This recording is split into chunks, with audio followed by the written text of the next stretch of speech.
በስመ አብ ወወልድ ወመንፈስ ቅዱስ አሐዱ አምላክ አሜን። ሰላም አምላኽ ምስ ኩላትኩም ይኹን። ኣብ መላእ ዓለም ኮንኩም ነዚ ድምፂ ዝትሰምዑ ነዚ ምስሊ ዝትርእዩ ቅዱስ ኣምላኽና እግዚኣብሔር ከምቲ ብሰላም ናብ ብርሃነ ልደቱ ዘብፅሐና ሕጂ ድማ እንኳዕ ብሰላም ናብ ብርሃነ ጥምቀቱ ኣብፅሐና።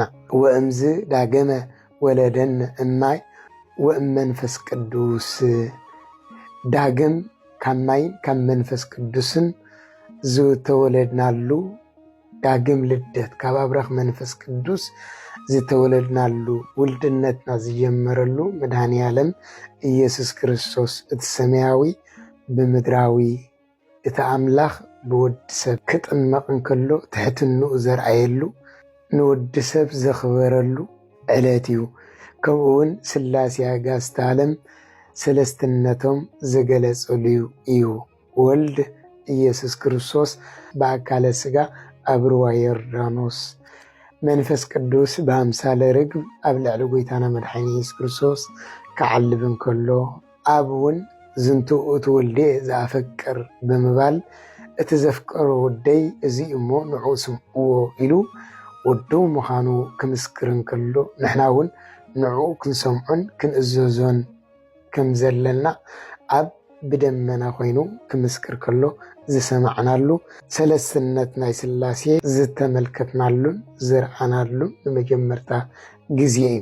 ስለዚ ክቡር ዕለት በዓለ ጥምቀት እንኳዕ ብሰላም ኣብፅሐና። ናይ ወዲ ሰብ ክልተ ልደት ኣሎ።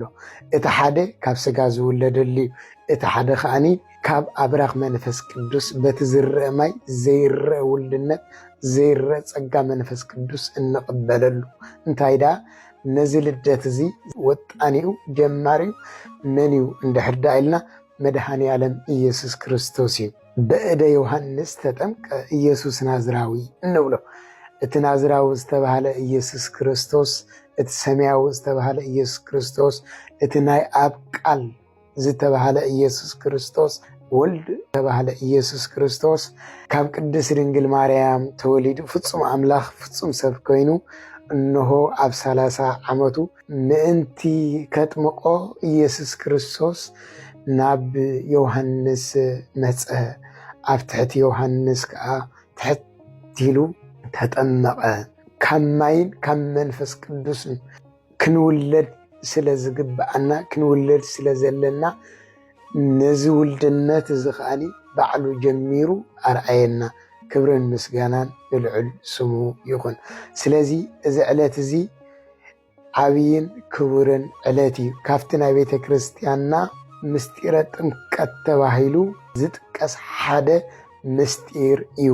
ውልድነት እንረኽበሉ ድሕነት እንረኽበሉ ምስ እግዚኣብሔር ሕብረት እንረኽበሉ ሓደ እዚ ጥምቀት እዚ እዩ። መጽሓፍ ቅዱስ እውን ኣብ ኤፌሶን ምዕራፍ 4 ተተመልኪትና ሓንቲ ሃይማኖት ሓንቲ ጥምቀት ሓደ ጎይታ ይብለና። ሃይማኖት ሓንቲያ ጥምቀት ሓንቲያ ጎይታ ከዓ ሓደ እዩ እግዚኣብሔር። እዛ ጥምቀት እዚኣ ንመጀመርታ ጀመራ መድኃኔ ዓለም ኢየሱስ ክርስቶስ እዩ። ስለዚ እንኳዕ ናብዚ ክቡር ዕለት ብሰላም ኣብፅሐና።